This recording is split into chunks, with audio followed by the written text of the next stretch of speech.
सभी को नमस्कार। आज हम पढ़ेंगे नए साझेदार का प्रवेश। नए साझेदार के प्रवेश के अंदर अपन जिसमें हम नया लाभ विभाजन अनुपात के बारे में हम पढ़ चुके हैं पहले से। त्याग के अनुपात के बारे में आपको बताना बाकी रह गया। आपको मैं त्याग के अनुपात के बारे में बता देता हूँ। त्याग का अनुपात, नया पार्टनर आता है तो पुराने पार्टनर द्वारा अपना हिस्सा जो सेक्रीफाई यानी अपना हिस्सा जो नए पार्टनर को दिया जाता है वो हिस्सा त्याग का अनुपात कहलाता है। अब त्याग के अनुपात की उपयोगिता क्या होता है? नए साझेदार जो ख्याति के पैसे लाएंगे वो पुराने साझेदार अपने उस अनुपात में पैसे प्राप्त करेंगे। त्याग के अनुपात के 3 इंपॉर्टेंट पॉइंट से निकाला जाता है। पहला बात तो ये होता है, अगर आपको नया साझेदार आता है और यूं नहीं लिखा है कि किससे हिस्सा प्राप्त कर रहा है, मतलब फर्म से हिस्सा ले रहा है, इसका मतलब पूरे फर्म का जो पुराना हिस्सा है वही त्याग का अनुपात होगा। उसी हिसाब से वो अपना हिस्सा देंगे, वही त्याग का अनुपात कहलाएगा। दूसरी बात, आपको सवाल में लिखा हुआ नए पार्टनर आया, वो हिस्सा इसी से अनुपात में इससे प्राप्त कर रहा है, वो जो अनुपात में जिन पुराने पार्टनर से ले रहा है वही त्याग का अनुपात होगा। तीसरी बात, आपको यह लिखा है कि नया अनुपात भी दे रखा है और पुराना अनुपात भी दे रखा है, तो पुराने में से नया निकालेंगे तो वो क्या कहलाएगा? त्याग का अनुपात कहलाएगा। तो ये तो आपको त्याग के अनुपात। अब मैं ये चीज़ें मैंने पहले आपको गहरी में पढ़ा दी है। अब क्या नया स्टार्ट टॉपिक क्या कॉस करना हमारे लिए ज़रूरी है, इसलिए हम आगे पढ़ाई करेंगे। सबसे पहले बात ये देख लेते हैं कि आपको पहले पढ़ाई की ओर मन जुड़ना पड़ेगा। पढ़ाई में मन लगता नहीं है, पर मन को उसके अंदर ले जाना पड़ता है। बहुत सारे बच्चे यूँ बोलते हैं कि पढ़ाई में मन नहीं लगता है। मन तो उसके अंदर आपको करना पड़ेगा। आपको उसके अंदर, अगर उसके अंदर आपको समय देने प्रारंभ कर दिया होगा, अगर आप समय देना स्टार्ट कर देते हैं तो पहले 1-2 दिन में आपको समय को बोरिंग लगेगा। जैसे जैसे आप पढ़ाई के अंदर समय देना स्टार्ट कर देंगे तो आपको पढ़ाई में जरूर मन लगेगा। उसके लिए आपको समय देना, किसी कार्य को करने से पहले उस पर समय देना अनिवार्य है। अगर उसमें करने से पहले ही आप ये सोच लेते हो कि अब मुझे इसमें मन नहीं लग रहा है, तो वो कार्य आपका स्टार्ट नहीं हो सकता है। तो चलो हम मेन टॉपिक पे आते हैं। हम ख्याति के बारे में आज स्टार्ट करना था, ख्याति के बारे में पढ़ते हैं। ख्याति के बारे में हमें इस पार्ट में क्या क्या पढ़ना है? ख्याति का अर्थ, विशेषता, प्रभावित करने वाले कारक, ये तो आपको बात होती है अलग। स्वभाव, प्रकार, ये बात अलग होती है। हमें निकालना मेन ख्याति के मूल्यांकन की विधियाँ और लेखांकन की विधियाँ, ये 2-3 टॉपिक इसमें खास पढ़ने हैं। एक और बात इस पार्ट में देख लेना। एक बात ये और कह रहा है कि कोई नया साझेदार फर्म में आता है तो उसको 2 अधिकार मिलते हैं। दो फर्म में साझेदार आता है, 2 प्रकार के पैसे लाता है। एक तो लाता है गुडविल और एक लाता है कैपिटल। गुडविल लाभ में हिस्सा प्राप्त करने के लिए लाता है, इससे उसे लाभ में जितना हिस्सा उतना हिस्सा मिलेगा। दूसरी कैपिटल संपत्ति में हिस्सा प्राप्त करने के लिए लाता है। ये 2 पैसे वो लेके आता है। अब सवाल क्या, फर्म में साझेदार को जितने पैसे कैपिटल आए उतने इस अनुपात में उसे क्या पूंजी संपत्ति में हिस्सा प्राप्त करना, जितना हिस्सा है उसका उतने हिस्से में संपत्ति में हिस्सा प्राप्त करने का अधिकार होगा। दूसरा, वो ख्याति भी लाता है, इस कारण उसे उतना ही भावी लाभ में अपना हिस्सा प्राप्त करने का अधिकार होता है। तो ये बात उसने लिखा है कि संपत्ति में हिस्सा प्राप्त करने लिए धनराशि लाता है उसे हम पूंजी कहते हैं, और भावी लाभ के जो धनराशि लाता है उसे हम क्या कहते हैं? ख्याति और प्रीमियम कहते हैं। तो ध्यान रखना, 2 बात इंपॉर्टेंट है।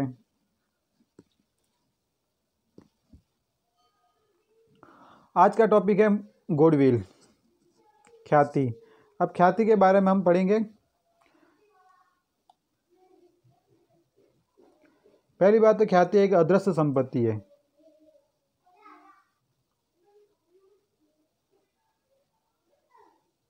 ख्याति एक अदृश्य संपत्ति है। इसका वर्णन करना सरल है, उनकी परिभाषा देना कठिन है। ये बात इसने बता दी। इसका वर्णन करना तो बहुत ईजी है, पर उसकी परिभाषा देना बहुत कठिन है। ख्याति हम स्वभाव ऐसे ही पता चलता है, जिसकी वैल्यू ज़्यादा होती है वो गुडविल होती है। मैंने माना कि अपने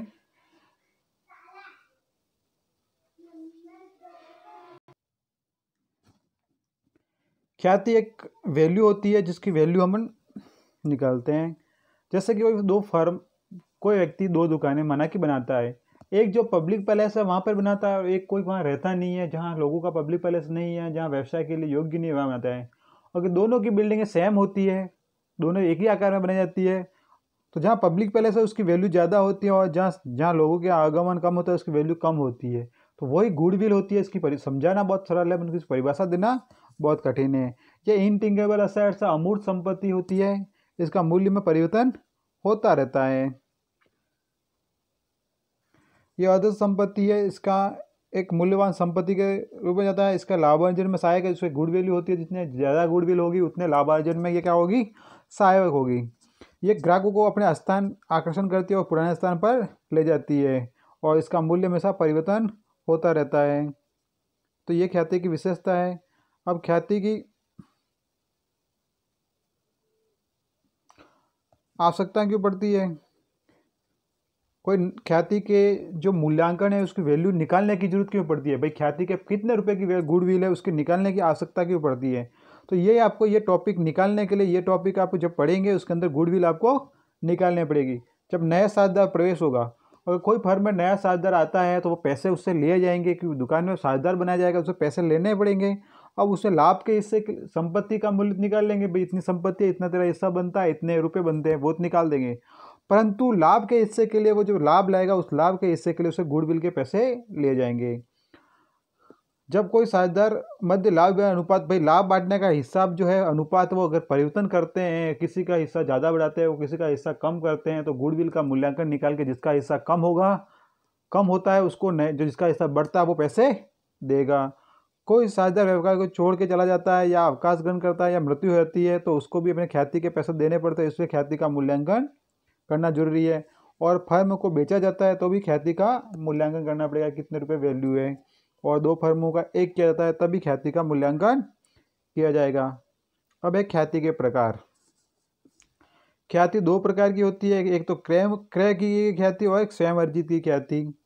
क्रय की ख्याति वो होती है, मायके की संपत्ति को हम कोई व्यवसाय पूरा खरीदते हैं और उसमें हमने 50 लाख रुपए दिए उस व्यवसाय को खरीदने के लिए, और उसकी संपत्ति माना कि 30 लाख की है, पूरी व्यवसाय की उसकी संपत्ति 30 लाख की है, तो 20 लाख जो आपको दिए वो अतिरिक्त दिए वो क्या है, गुडविल है। व्यवसाय है 50 लाख का, उसकी संपत्ति हमने 30 लाख की, और 20 लाख जो अपने एक्स्ट्रा दिए वो मतलब वो क्या होगी, गुडविल होगी।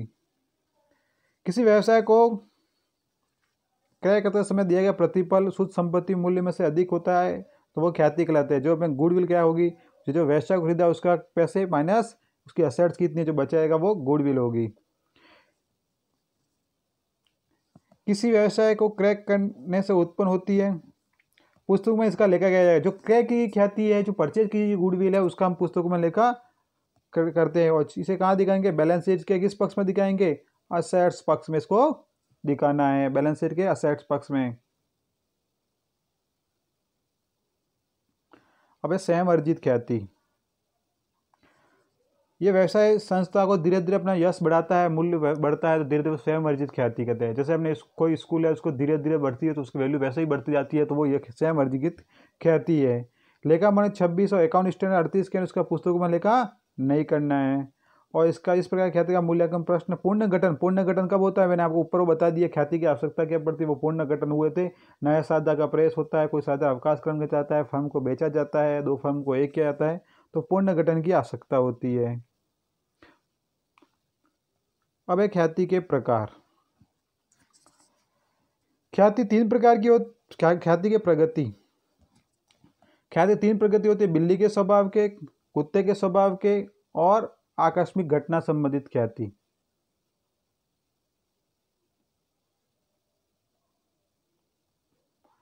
बिल्ली के स्वभाव की ख्याति वो होती है, बिल्ली हमेशा घर से संबंध रखती है, घर मकान मालिक बदल जाए बिल्ली अपना घर नहीं छोड़ती है, तो इसके बिल्ली के स्वभाव की ख्याति। ख्याति की प्रगति में तीन प्रकार की है, बिल्ली के स्वभाव की ख्याति, कुत्ते के स्वभाव की ख्याति और आकस्मिक घटना संबंधी ख्याति, चूहे के स्वभाव की ख्याति।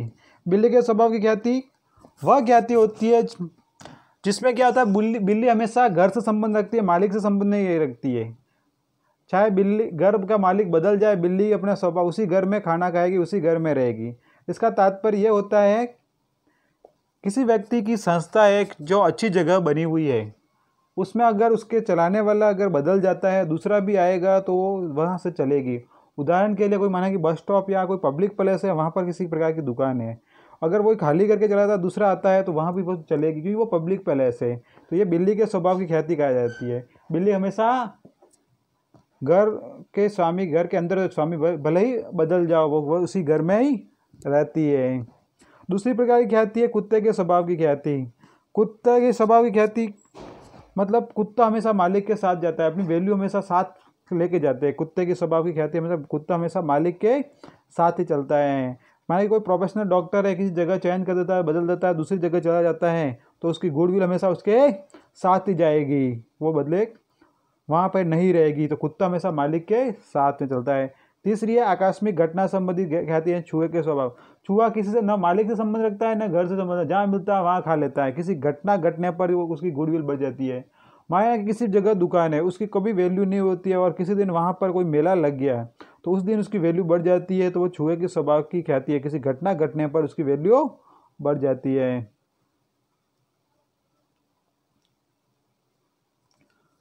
अब बनेंगे ख्याति के मूल्यांकन की, जो ख्याति का मूल्यांकन किया था उसकी विधियाँ। मूल्यांकन मतलब ख्याति की कितने रुपए की है, वैल्यूएशन, उस वैल्यूएशन की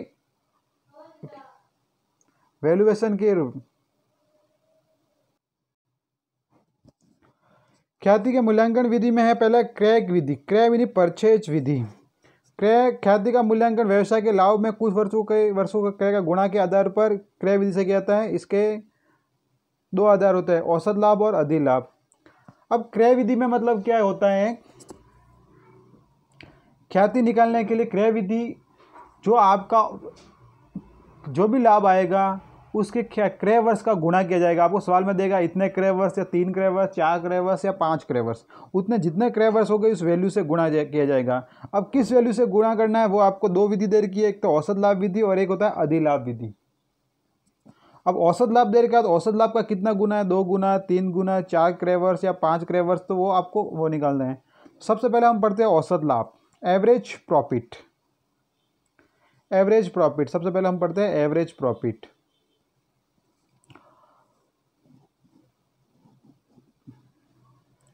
इस विधि के अंतर्गत ख्याति का मूल्यांकन पिछले कुछ वर्षों के औसत लाभों जिसमें हानि सहित का आधार लिया जाता है। औसत लाभ की गणना के कुछ वर्षों के लाभों में समायोजित किया जाता है। अब औसत लाभ में क्या होता है, 5 वर्ष या 3 वर्ष जो वर्ष का लाभ दे रखा है उन सभी वर्षों का लाभ को जोड़ दिया जाता है और उतने वर्षों का भाग दिया जाता है। चाहे हानि है तो हानि उसमें से घट जाएगी क्योंकि वो माइनस की वैल्यू है और माइनस की वैल्यू उसमें से क्या हो जाएगी, घट जाएगी। माना कि किसी बार 5,000 लाभ है प्लस किसी बार 3,000 लाभ है प्लस किसी बार 2,000 हानि है तो 2,000 हानि क्या हो जाएगी, माइनस हो जाएगी। बट्टा कितने साल है, 3 साल, 3 का भाग लगा देंगे तो 5 और 3 8 और 2 माइनस हो गए 6, 6 में 3 का भाग लगाएंगे कितना रहेगा, 2,000। इसकी क्या आएगी, औसत लाभ आएगा। और इसमें से आपको माना कि कितने 2 गुना देर का 2 का 2,000 से गुना को 4 2,000 आपका औसत लाभ आ गया, 2,000 औसत लाभ हो गया। और क्रय वर्ष माना कि 2 दे रखे हैं तो आपका कितना हो गया, 4,000 हो गया। एक मिनट,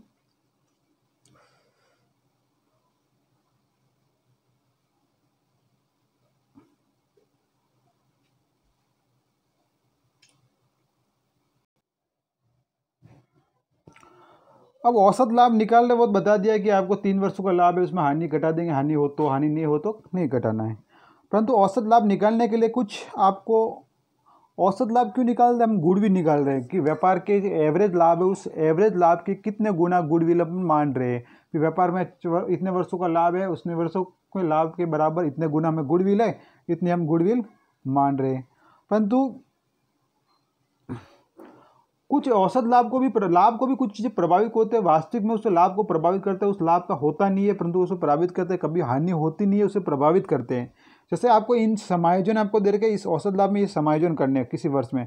असामान्य लाभ, असामान्य लाभ मतलब किसी वर्ष आपको लाभ ज़्यादा हो रहा है परंतु व्यापार का लाभ नहीं है, किसी घटना घटने से लाभ हो गया, वो वास्तविक व्यापार की गुडविल उससे बढ़ती नहीं है, किसी घटना घटने से वो लाभ हो रहा है तो उस लाभ को उस वर्ष के लाभ में से क्या कर दिया जाएगा, घटा दिया जाएगा क्योंकि उस वर्ष का वास्तविक लाभ वो नहीं है, क्योंकि वो असामान्य घटना से सट्टे की हानि, कोई ड्रॉ खुल गया, ड्रॉ से आपको उसने लाभ हो गया तो वो सट्टे की हानि से वो लाभ हुआ, तो व्यापार क्रिया से वो लाभ नहीं हो रहा है तो उस लाभ को उस वर्ष के लाभ में नहीं माना जाएगा, उसे उस लाभ को क्या कर जाएगा, घटा दिया जाएगा। दूसरे असामान्य हानि, असामान्य हानि मतलब व्यापार में लाभ तो हो रहा है परंतु किसी घटना घटने से आग लग गई, कोई माल जल गया और व्यापार में लॉस हो गया तो वह व्यापारिक क्रियाओं से एक हानि नहीं हुई है, वो किसी घटना घटने से हानि हो गई है तो वो आप गुडविल में वो प्रभावित नहीं कर सकेगी, गुडविल उससे वैल्यू कम नहीं होगी, इसलिए वो असामान्य हानि को उसको क्या कर दिया जाएगा, जोड़ दिया जाएगा वापिस। और गैर विनियोजित आय, गैर व्यापारिक विनियोजित आय मतलब ऐसी आय जो व्यापार के अलावा कहीं विनियोजित इन्वेस्टमेंट किया है, उस इन्वेस्टमेंट से कोई आय, इंटरेस्ट या ब्याज कुछ मिलता है तो व्यापार क्रिया से वो आय नहीं है, उस आय को उस वर्ष के लाभ में से घटा दिया जाएगा। औसत लाभ मतलब कुल समायोजित लाभ। समायोजित लाभ मतलब आपको माना कि किसी वर्ष 5,000 लाभ दे रखा है, उसी वर्ष 10,000 की हानि है तो हानि उस वर्ष में जोड़ देंगे, उस साल का लाभ कितना हो गया 15,000। किसी वर्ष आपको माना कि 25,000 लाभ है, 25,000 में से लाभ में से 10,000 कोई घटना घटने से लाभ हुआ, सॉरी 5,000 कोई घटना का आकस्मिक लाभ हुआ, तो उस आकस्मिक 5,000 को घटा देने के बाद हमारे उस लाभ वर्ष का लाभ कितना रहेगा 20,000। और माना कि कोई एक्स्ट्रा लाभ है 5,000, उसको जोड़ के उस वर्ष का भाग लाएंगे। अब आपको एक सवाल है, उस सवाल को पढ़ते हैं फिर अपन करते हैं। सवाल दे क्या है, एक फर्म को पिछले 5 वर्षों का औसत लाभ के 2 वर्ष की क्रय 2 गुने के आधार पर ख्याति का मूल्यांकन कीजिए। अब पिछले 5 वर्षों का लाभ देगा 2012 का 15, 13 का 18, 14 का 7,000, ये लॉस है, 15 का 10 और 16 का 14,000। इन 5 वर्षों के लाभ को हमने जोड़ा तो इसमें हानि क्या हो जाएगी, घट जाएगी। 15, 8, 33, 33 और 43, 43 और ये 57, 57 में से 7 चले गए कितने 50,000, और 50 में 5 का भाग लगाएंगे तो कितने रहेंगे 10,000 एवरेज प्रॉफिट। अब इसने बोला है कि 2 वर्ष क्रय के आधार पर ख्याति है, तो आपका एवरेज प्रॉफिट कितना into number of year, purchasing year कितने हैं 2 वर्ष, औसत लाभ आया 10,000 और नंबर ऑफ परचेजिंग ईयर कितने हैं 2 गुना, तो कितने गुडविल आएगी 20,000 गुडविल आएगी।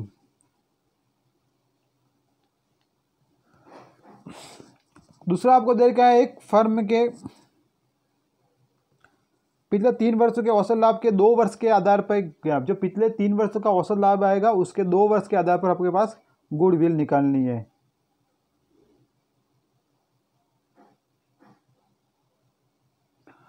दो 2014 का आपको लाभ दे रखा है 40,000, जिसमें असामान्य लाभ कितना है 10,000, असामान्य लाभ को घटा देंगे तो कितना बचा रहेगा 30,000। 2015 का आपको दे रखा है 35,000 लाभ दे रखा है, उसमें असामान्य हानि कितनी है 5,000, हानि जोड़ देंगे कितना रहेगा 35,000। और 2016 में 33,000 लाभ है, जिसमें 8,000 विनियोजित ब्याज है तो 8,000 घटा देंगे तो कितना बचा रहेगा 25,000। तो 30, 35 और 25 को जोड़ेंगे 90, 90 में 3 का भरेंगे 30,000 आपका क्या हो गया औसत लाभ हो गया, एवरेज प्रॉफिट। तो गुडविल बराबर क्या है average profit into number of year purchase, जो आप ख्याति का गुना दे रखे हैं या परचेज दे रखे हैं वो, तो 30 इंटू 2 यानी गुडविल कितनी होगी 60,000। 60,000 आपकी क्या है गुडविल है।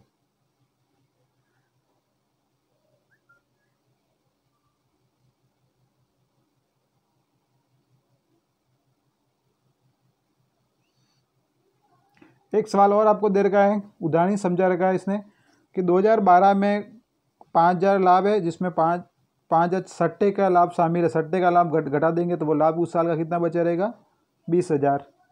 2013 में हानि हुई है तो 4,000 स्टॉक हानि चार्ज की गई है, मतलब 4,000 स्टॉक में कमी होने से हानि चार्ज की गई तो वो हानि नहीं होगी। तो 5,000 में 40,000 जोड़ेंगे कितना रहेगा 35,000। ये ध्यान रखना, जोड़ बाकी में सही करना। 40,000 में अगर 5,000 जोड़ेंगे, 5,000 क्या माइनस के, तो कितना आएगा 35,000। और 2014 के अंदर 22,000 लाभ हुआ, जिसमें 2,000 संपत्ति विक्रय से लाभ है, तो व्यापार क्रिया से लाभ नहीं गया, संपत्ति बेचने से लाभ है, गैर विनियोजित है जो गैर व्यापारिक है, तो 2,000 इसको घटा देंगे तो अपन कितना आएगा 20,000। तो पहले साल 20,000, दूसरे 35, तीसरे है 20 में कितना 75,000, और 75 में 3 का भाग दिया तो 25,000। और आपको 25,000 कितने गुना गुडविल निकालनी है 3 गुना, 3 गुना कितना हो जाएगी 60,000।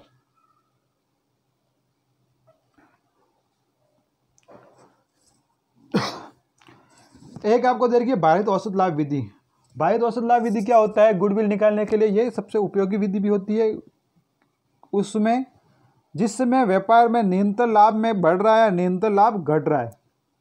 तो न्यूनतम लाभ बढ़ेगा तो इसका मतलब ये होगा भविष्य में उसके न्यूनतम वैल्यू बढ़ रही है, न्यूनतम वैल्यू बढ़ने से उसका वैल्यू बढ़ रही है, तो इसका मतलब व्यापार में उसका भविष्य में उसकी गुडविल ज़्यादा होगी, इससे उसका एक वेटेज दिया जाता है, उसको एक क्रम के अनुसार आपको वेटेज देना है। पिछले कुछ वर्षों का लाभ में न्यूनतम घटने या बढ़ने की प्रवृत्ति होती है तो साधारण औसत लाभ या बजाय भारित औसत लाभ ख्याति की गणना की जाती है। इस विधि में प्रत्येक वर्ष को लाभों को भार दिया जाता है, क्रम संख्या दी जाती है, 1, 2, 3, 4 गुणे से गुणा किया जाता है। जैसे आपको यहाँ देखा है ये लाभ है 2012 में 10, 12, 15, 20 और 30,000, ये न्यूनतम लाभ बढ़ रहा है, तो आपको बढ़ रहा है तो न्यूनतम बढ़ते क्रम में 1, 2, 3, 4, 5, 6, 5 तक अपने बार दे दिया।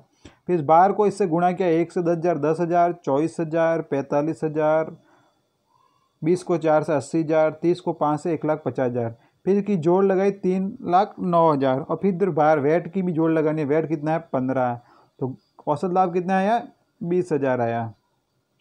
और गुडविल कितने बना कि 2 गुना, 2 गुना कितना है 41,200। एक बार औसत लाभ का ये भी देर का है 13, 14, 15, 16 का निरंतर लाभ बटा इसको वेटेज दे दिया और ये देने के बाद ये हुआ। और गुडविल इसकी 3 गुना है।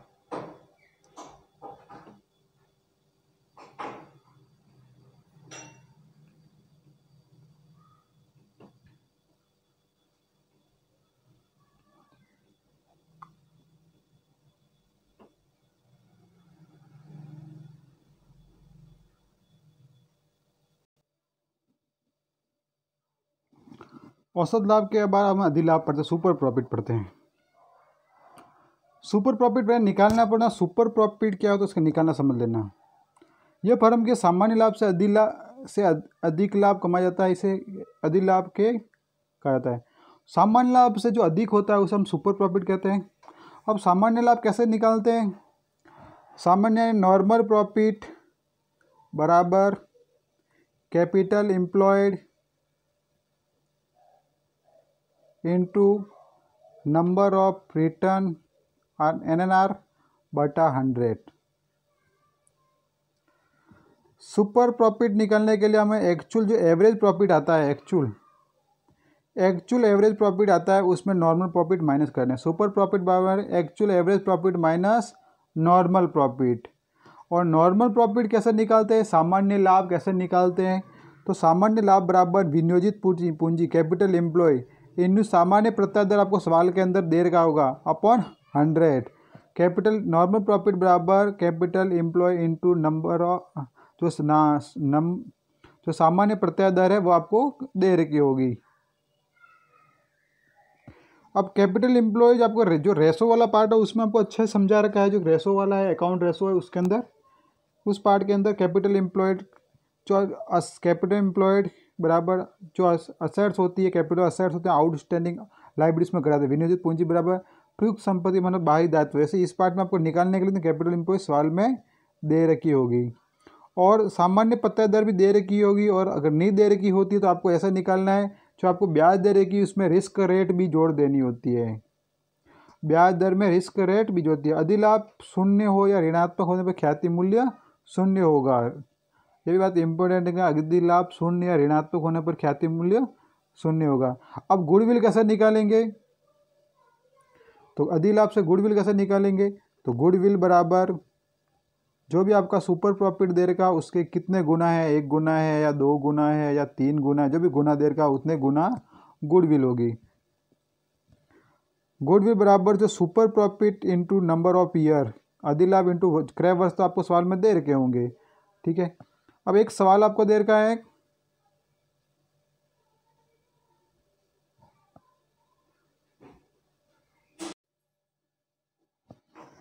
एक फर्म में उसकी पूंजी है 50,000, तो ये विनियोजित पूंजी होगी और सामान्य प्रतिशत दर कितनी है 10% और वास्तविक औसत लाभ ने एक्चुअल औसत लाभ कितना है 9,000 है और अधिलाभ की 4 गुना बराबर ख्याति है। तो आपको नॉर्मल प्रॉफिट निकालना है। कैपिटल एम्प्लॉय 50,000 है, 50,000 का 10% कितना होता है 5,000। अब सुपर प्रॉफिट बराबर क्या होता है actual average profit minus normal profit और एक्चुअल एवरेज प्रॉफिट आपको दे रखा है 9,000 और नॉर्मल प्रॉफिट आपने निकाल दिया वो कितना है 5,000। तो सुपर प्रॉफिट कितना होगा 4,000। अब सुपर प्रॉफिट का कितने गुना ख्याति है 4 गुना। सुपर प्रॉफिट 4,000 इसका 4 गुना ख्याति होती है तो कितना होगी 16,000। एक बार वापस सुन लेना, आपको एक फर्म में 50,000 विनियोजित पूंजी दे रखी है। एक बार वापस सवाल सुन लो, एक फर्म की पूंजी है, विनियोजित पूंजी 50,000 है, सामान्य प्रत्याय दर 10% है, वास्तविक औसत लाभ 9,000 है और अधिलाभ के 4 गुने के बराबर ख्याति है। तो गणना कीजिए। तो सबसे पहले आपको नॉर्मल प्रॉफिट निकालना पड़ेगा। नॉर्मल प्रॉफिट 50,000 का 10% कितना होता है 5,000, तो नॉर्मल प्रॉफिट आ जाएगा। अब आपको सुपर प्रॉफिट निकालना है एक्चुअल एवरेज प्रॉफिट, तो एक्चुअल एवरेज प्रॉफिट आपको 9,000 दे रखा है, नॉर्मल प्रॉफिट आपने निकाल दिया 5,000, 9,000 में से 5,000 गए तो 4,000 आपका हो गया सुपर प्रॉफिट यानी अधिलाभ। अब आपको गुडविल निकालनी है तो सुपर प्रॉफिट के कितने गुना है, 4 गुना, 4 गुना ने 16,000 गुडविल है। एक सवाल और दे रखा है आपको, ABC एक फर्म की पूंजी 2 लाख है, सामान्य प्रत्याय दर 10% है, प्रत्येक साझेदार को वार्षिक वेतन 6,000 रुपया दिया जाएगा, पिछले 3 वर्षों का लाभ आपको देगा 40,000, 35,000 और 45,000, और अधिलाभ की 2 गुना बराबर क्या विधि से ख्याति करें। पहले पिछले 3 वर्षों का औसत लाभ निकालेंगे तो पिछले 3 वर्षों का औसत लाभ कितना है, 40,000, 35,000 और 45,000 होता है, 1,20,000, उसमें 3 का भाग लेंगे तो एवरेज पिछले 3 वर्षों का औसत कितना आएगा, 40,000 आएगा। अब 40,000 आएगा, हमें एक्चुअल एवरेज प्रॉफिट नहीं है, एक्चुअल निकालने के लिए हमको क्या साझेदार की सैलरी घटानी पड़ेगी। तो साझेदार की सैलरी कितनी है, 6,000, तो एक पार्टनर की 6, तो 2 पार्टनर ए और बी 2 साझेदार, 2 की कितनी हो जाएगी 12,000, तो एक्चुअल पार्टनर का कितना हो जाएगी 28,000, तो 28,000 आपकी एक्चुअल एवरेज प्रॉफिट आ गया। ठीक है, अब हमें निकालना है नॉर्मल प्रॉफिट, तो कैपिटल इंटू नंबर ऑफ जो नॉर्मल रिटर्न ऑफ रेट। ठीक है, तो कैपिटल कितनी है 2 लाख, 10%, तो 2 लाख का 10% कितना होता है 20,000। 20,000 आ गया नॉर्मल प्रॉफिट, और एवरेज एक्चुअल प्रॉफिट कितना आएगा 28,000, तो 28,000 में 20,000 गए तो सुपर प्रॉफिट कितना है 8,000, और सुपर प्रॉफिट का कितना गुडविल है 2 गुना, तो 2 गुना आपकी गुडविल होगी।